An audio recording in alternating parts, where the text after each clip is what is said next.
That's what I was given as a gift from both of my parents. Nice. Is that courage to just go for it. Yeah. Mom said be safe, and Dad said do kind of what Mom says, but a little more. Yeah. So I like to give that away. Yeah. No, I think that.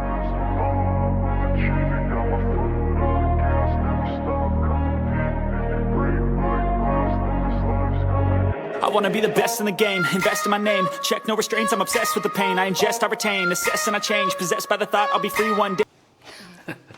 Still's like, this is the second one I've done, so it's letting the nerves out and getting in the zone. Welcome back to another episode of Built by the Grind. As you can see, we've revamped the display here, and I'm huge on putting out quantity, but also quality. I think if you listen to the audio version of my podcast, it sounded very good. The audio quality is really good.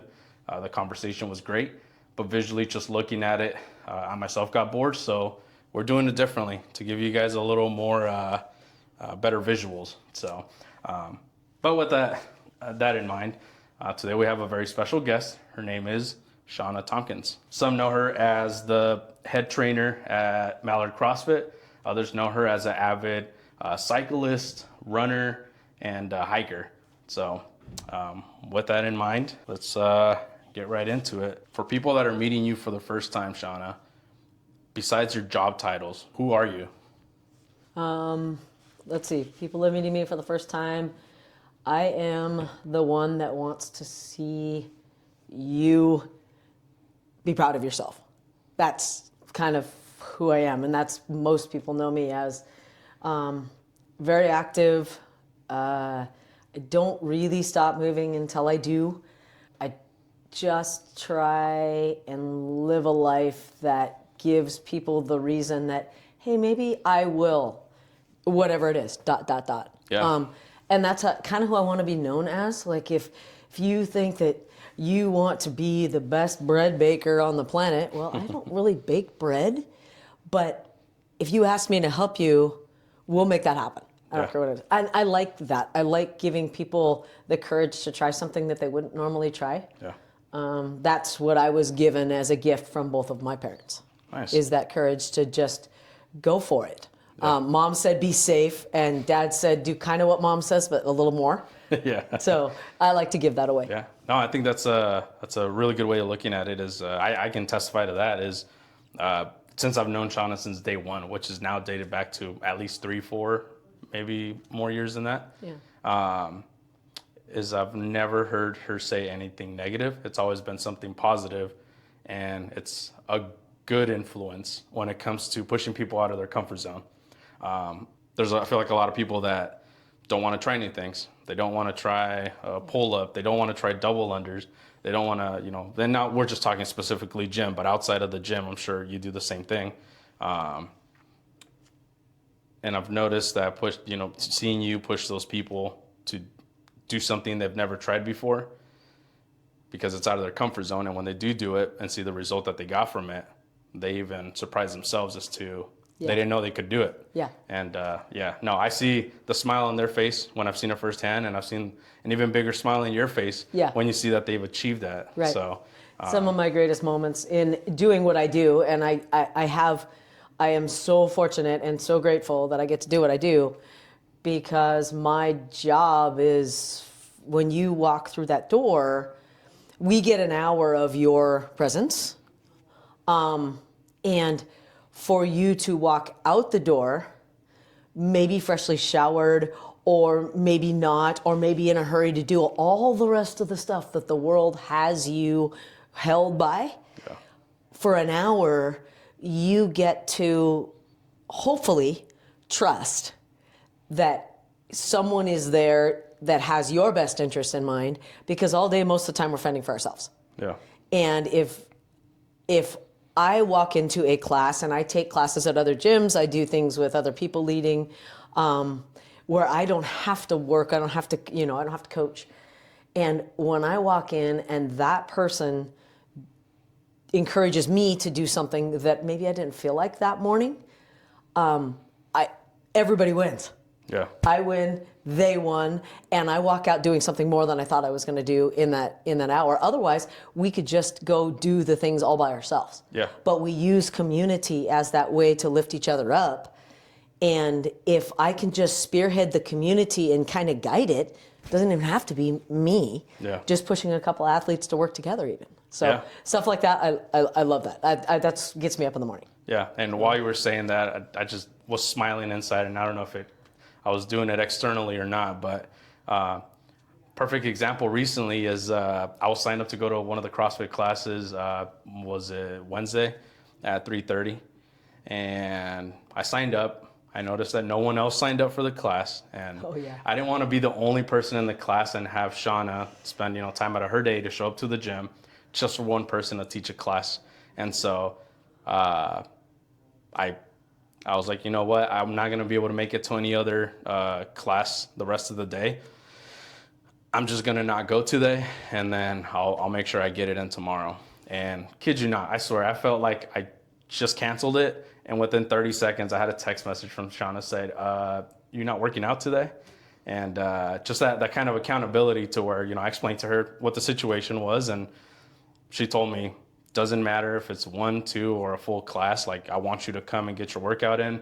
I'll be here, sign up, and let's do it. And right there and then I was like, well, yeah, okay. Well, with that, signed back up, showed up to the class. We did the class. We ended up having, 6 people that ended up showing up. Yeah, don't forget, because you signed back in, Yeah. other people did the exact same thing and said, hey, the accountability is there. Someone's there for me too. Yeah. And so that was just one of those, I really appreciated it. And if you're part of a gym that you don't feel that camaraderie or community or that type of accountability, Mallard CrossFit, I feel like, is one of those that not just Shawna, but everyone else, as you build community with all the other members in the gym, I feel like having that kind of accountability with someone else that's enjoying the same thing you're doing helps you to show up and just get it done. Well, absolutely. Same exact thing happened today with me. I didn't really feel like working out, but yet I knew I wanted to. And if it was just me, would I have done it? Probably, because I'm always gonna do the thing. But the reality is instead, I did it with the class today. I did the workout with the class today, and really actually had a great time and did more than I'd planned to do if I was going to do it solo. Yeah. So it happens for all of us. Same thing on a morning run. I have a group of people that we run every Monday, Wednesday, Friday morning at 5:30 in the morning. We text the night before, decide on the location, and if you say you're going to be there, you're going to be there. And this is Washington. We run in December, we run in January, we run in all the dark. It's going to be light here in just a couple months, thankfully. Yeah. But we do it all year long, and if it's the accountability of somebody else being there, because when it's 4:30 in the morning, I'm up, yes, but do I really want to go out and run in the street by myself? Probably not. I find some other thing to do at 5:30 probably. So accountability goes along to different ways. And the reality is you might be having the worst day. And it might have already started at 5:30 in the morning, or you might be so tired at 6 p.m. But the goal for any group fitness or accountability type fitness is that if you walk in that door, I did it. It's done. That part, as soon as you close the door behind you, you didn't have to have changed yet. And you're already assimilated into doing something good for yourself. Yeah. And all of those other people are in the exact same boat. Yeah. So there's a lot to be said for that. And there's a lot to be said for that being the power of doing the right thing.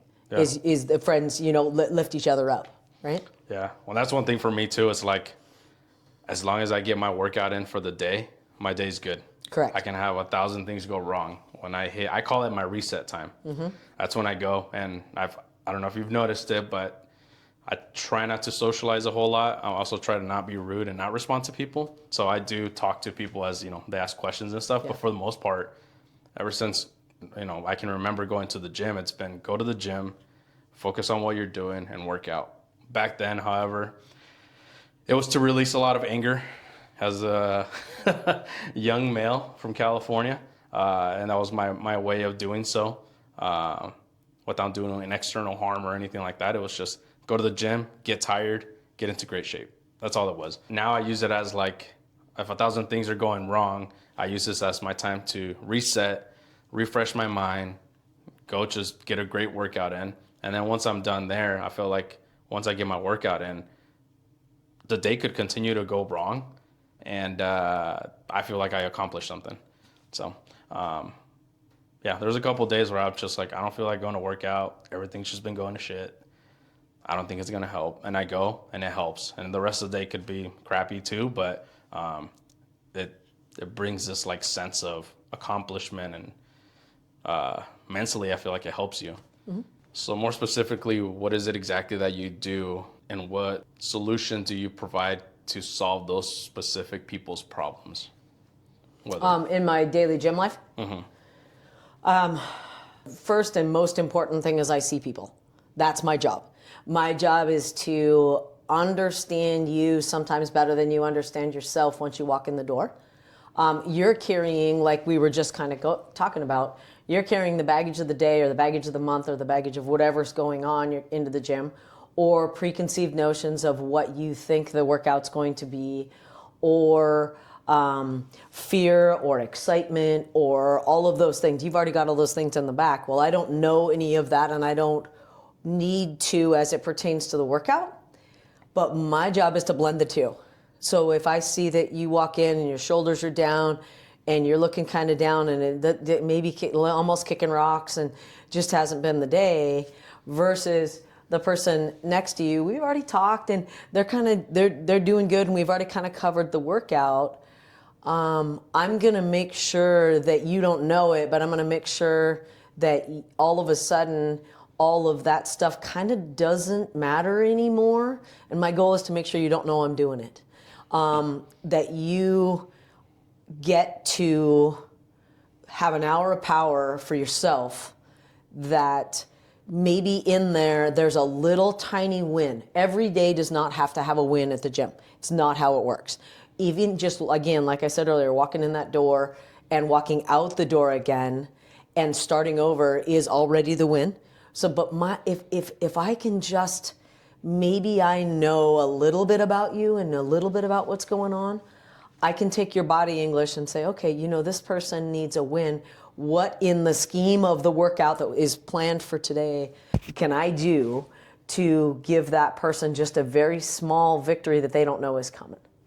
Ultimately, in my opinion, that's my biggest job. And if it was just that, my job would be very easy, if you will, because I love to read people. I love body English. I love slightly listening in on conversations that aren't super private, just to figure out where that person wants to be in that day.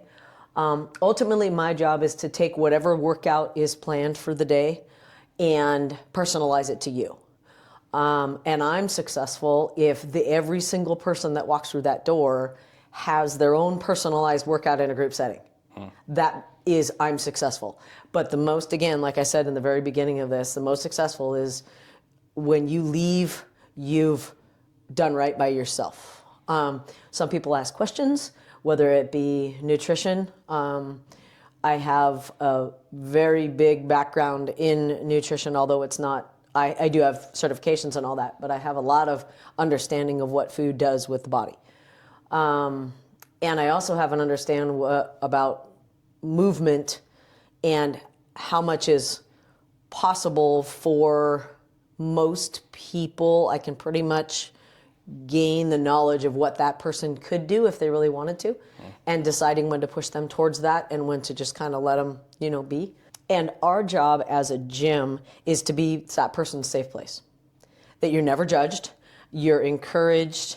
You might be the last one finishing, but our job is to make sure that you get to do right by you in a group setting.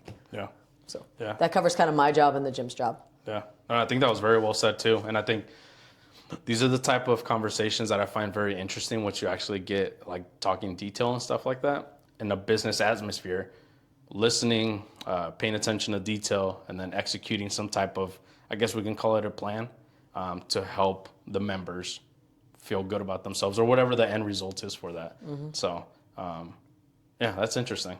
I'm not the person that's like, off playing tag or that kind of thing, or I don't go down to the park, like and throw a football. That's fun too. I don't go play pickleball for 4 hours. I'm not a person that just is like that super fun. That's just not my style. Yeah. But for me, if you find a safe place and you can joke around and horse around in a building, where do we get to do that as adults? Yeah. Okay, we can have an entire class of 15, 16 people, sometimes even just 3, and we've got a couple of members that are horsing around making everybody laugh. Who thought that they were going to walk in and laugh today? That workout's hard, Yeah. right? Yeah. We win. Yeah. How many times do you see adults laugh in a day? Yeah. And there's a lot of that happens before, after, and during class. Yeah. Right? If getting somebody to be able to laugh and just brush off all that stuff it's precious. And we don't realize until we're involved how precious it really is and how much we don't have of that today. Yeah. We're too busy staring at that 4-inch little screen. Yeah. So. No, yeah. Yeah. And I think it's important to have what I would consider to be key players such as yourself and some of the other trainers that are there throughout the day to be able to help make that happen. Because then if you also don't have the right personnel, I feel like that experience you don't really get to have. Yep, and that can change daily too. So. Yeah. So. Yeah, for sure. So, what made you choose the path that you're on today? And was there like a defining moment that just like this is what drove me this direction? Yeah. So it's funny because I kind of knew you were going to ask that question when we were thinking about it. But the reality is I love to dive all into something. And I was born into auto racing as a family. I drove sprint cars for 18 years. My father drove all my growing up. And I started driving when I was 16, using quotes here. And I didn't know anything else. I played soccer in high school and throughout elementary stuff, but that was it. If you weren't in auto racing, I really didn't know you because I didn't run in any other circles, and I didn't have any other circles. Fast forward to later teenage years, I was always active. I always ran a little bit. I always found some way to challenge my body that was important to me. I've never been an image person. I've never been that person that's looking in the mirror, knowing what they weigh or things like that. But I want to feel fit. I want to feel able. I want to feel capable. So my entire life, I didn't really know what I was doing with that. But pretty quick, I kind of established my own little hour or hour and a half of stuff that I would do, which would morph and change and do the things. And I learned along with the rest of America about nutrition and eating and all of our fads and our no fad and our diet this and diet that. And, but in that, I always really looked at it, not in dissecting the chemicals or the encyclopedia version of what's on the label of that can, but what is that doing for you? Well, at the time, a chef salad was healthy, right? A chef salad with cheeses and fatty meats and iceberg lettuce and that type of thing, that was healthy. Yeah. So things like that where it morphed. But during the course of all that progression, the race car thing, I just felt so selfish to me. Race car industry felt so selfish to me. Although it's not, it's a family too. It's a sport where families go to race and they have their kids in it and helping other people's kids in it. And I got so jaded about what it looked like that the perspective that I had was no longer right for the sport. I'm not a person that's motivated by money.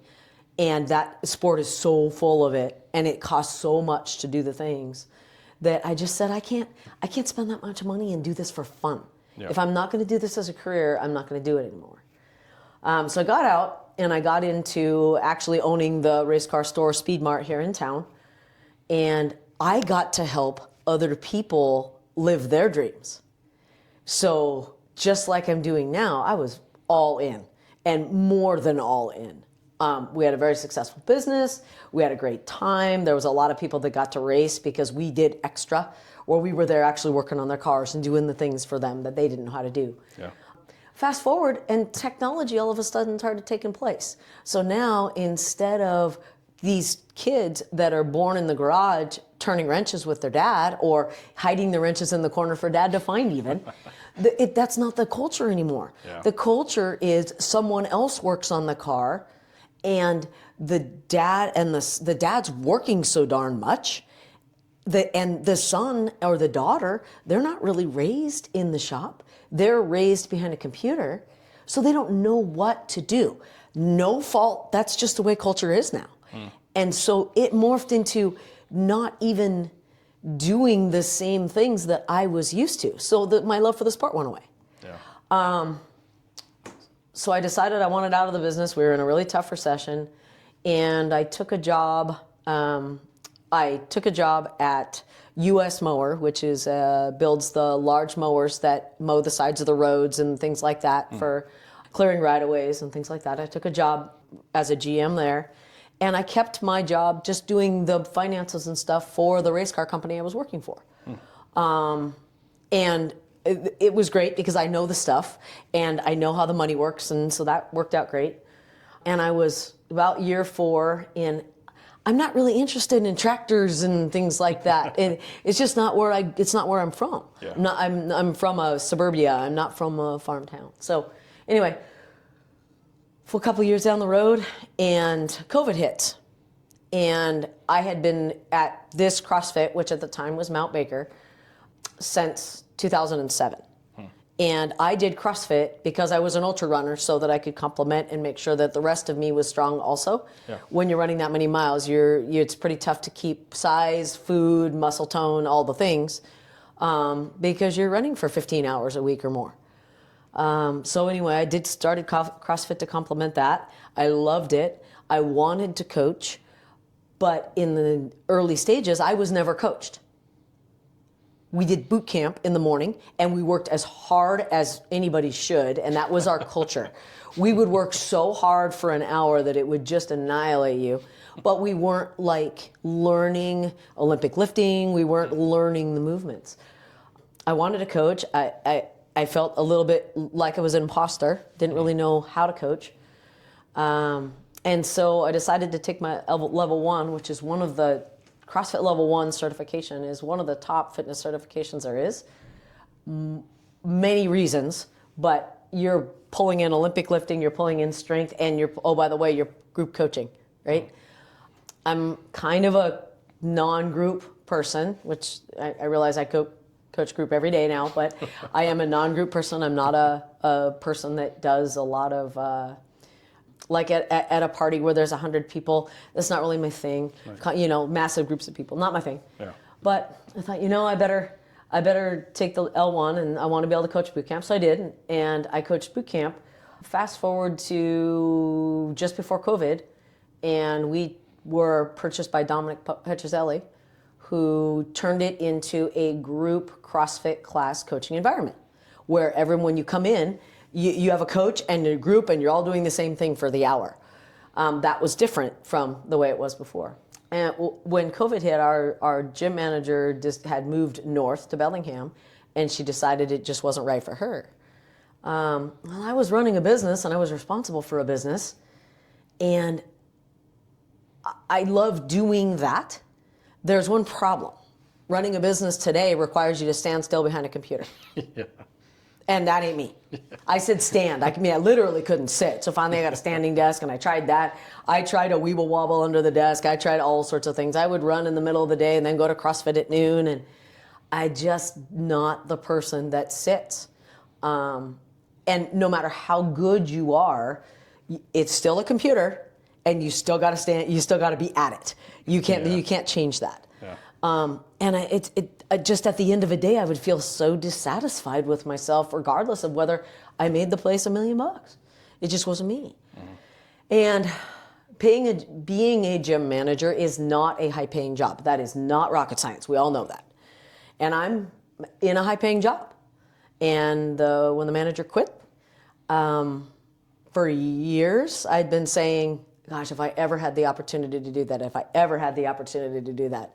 And all of a sudden, boom, there's no manager. And okay, now it's life decision making. I'm not quite 50 yet.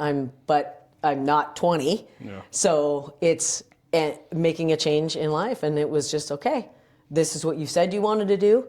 You need to do it. And so I asked Dominic if he would, take me on as the manager. And I had a lot to learn. I had a lot to learn about group coaching, group dynamics. I had a lot to learn about Olympic lifting in my own, because it's not what I did. I'm not a large human. So I had to really dive in and decide, okay, I'm not going to go up and stand in front of people and coach them and be an imposter. Yeah. But it was literally the day that, okay, it's, and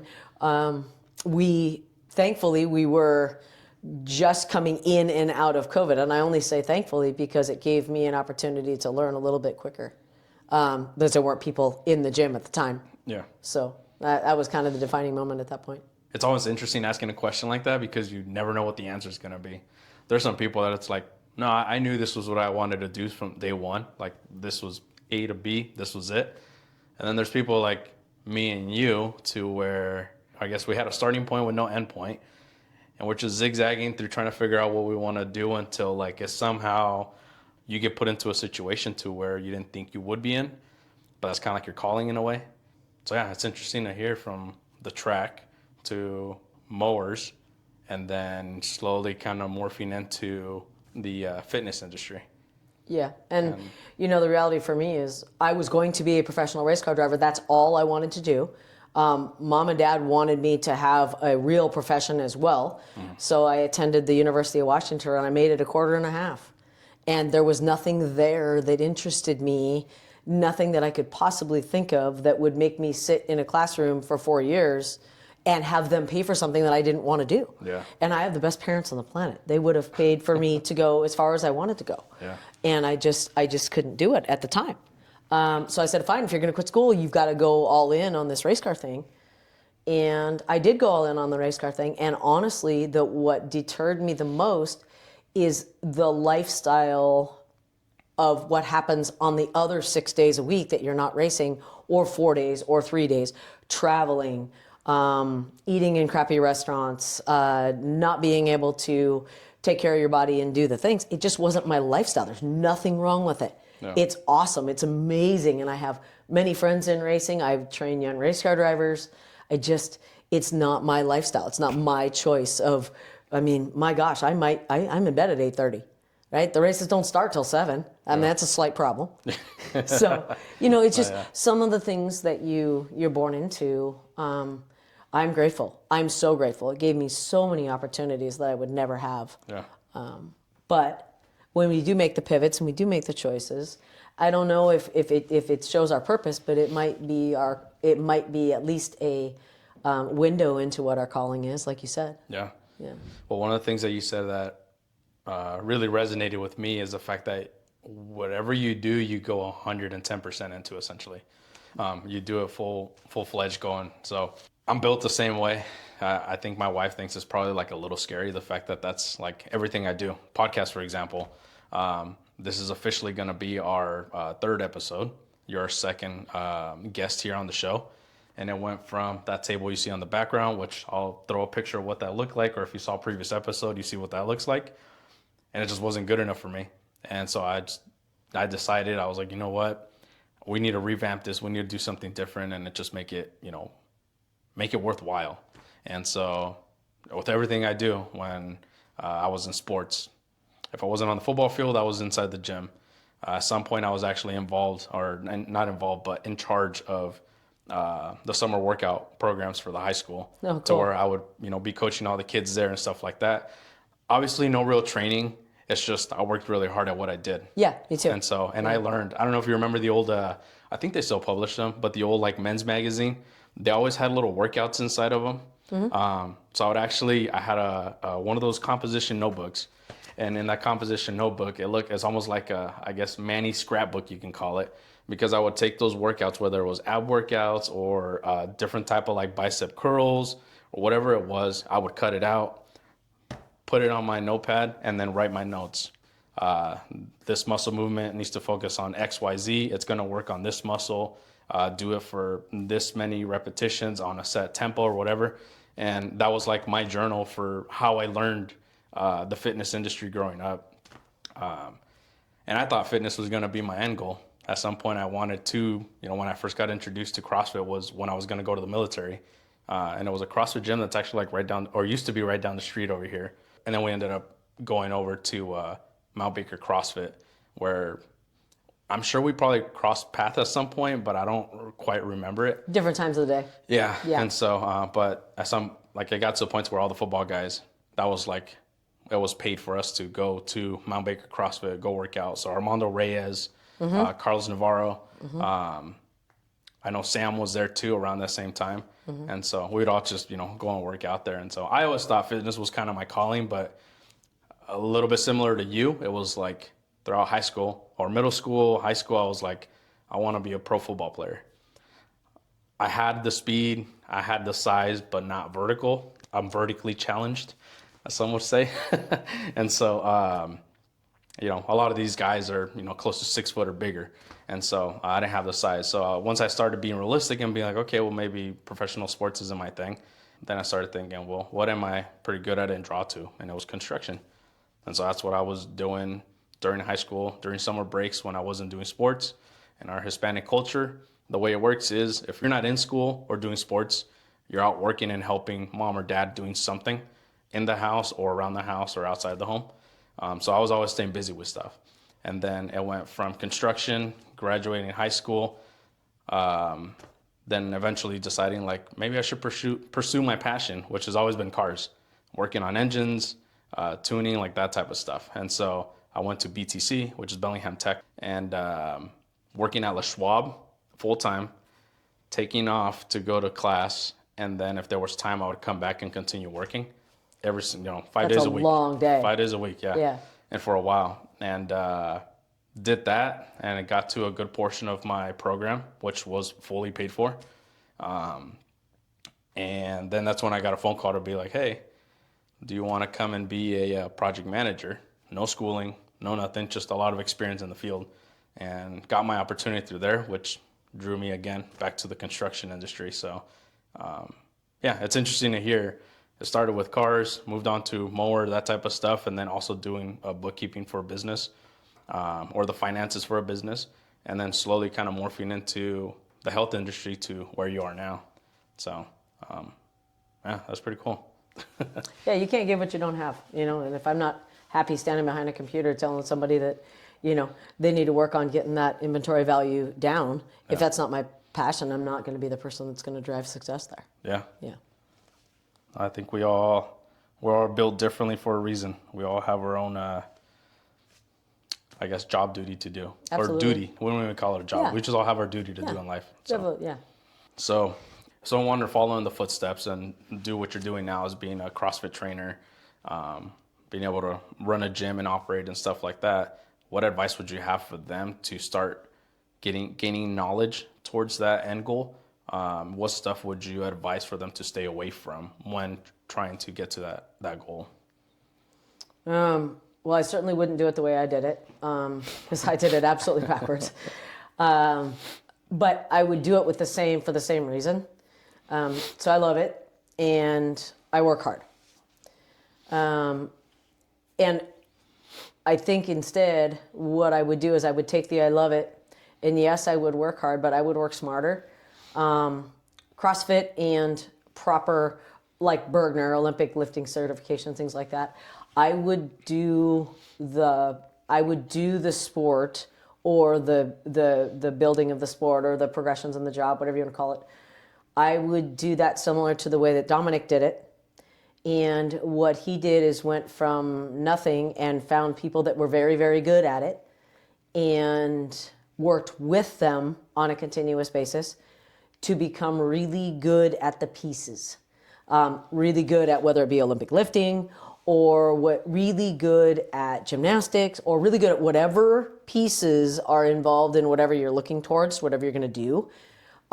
Be really good at the grassroots parts of the pieces. I am not a build something from the top down person. I don't believe in it. I don't think it works. That doesn't mean it doesn't work. That just means I don't believe it works. Yeah. If you are outstanding at the grassroots part of it and you keep the business stable on those grassroots first, there's always something to come back to in all situations, to come back to just doing it right. And if you're going to do something, you need to do it right, always, when somebody's looking or when somebody's not looking. Yeah. And I think that builds a business that has the reputation of being, number one, stable, number two, trustworthy. If you just work hard and are known that you work hard, to some people that's scary. It's that person works too hard. I don't want to work that hard, so I'm not going to look. I'm not going to watch. I'm not going to follow. And I tend to breed that in people. There are people who will shy away because they think all I do is work. Well, that's because they see me in that environment type thing, right? And so I wouldn't follow in my footsteps. You'll get a little tired. But I would start by learning first. I would start by really learning the pieces of what you're trying to do. Learn the movements. Learn how to accurately know at what level of energy you're playing. Learn what zone 1 and 10 is. It doesn't, you don't have to learn the definition of, but 10s I can't do anymore, and 1s I'm doing nothing. Learn what those pieces are in the middle and how to manage them. That's number one, how to be an athlete, but it's also how to run a class or run a business. Yeah. Right? Because you cannot operate at 10 all the time. If you can do it, and what you're going to do is you're going to yo-yo. And a yo-yo gets hurt. A yo-yo fails. Always fails. If you can just manage at a level just above everybody else all the time, you're going to win. Yeah. So that in a nutshell is how I run everything. Yeah. So soak it in. Be a sponge. Soak everything in and be a student of the craft. So learn as much as you can before trying to become a teacher of what you're wanting to do. But study those teachers you're learning from first. And decide if you're learning, if you're actually learning what you're supposed to be learning, and then teaching what you're supposed to be teaching, and try to give those people a reason to be a version of you that they choose if they look up to you. Yeah. So the way I did my stuff growing up is basically found someone that was in a position I wanted to be in. I knew my end goal. My end goal, in construction, was to be a project manager, superintendent of a job site. I wanted to be the head honcho guy. So it started with the foreman.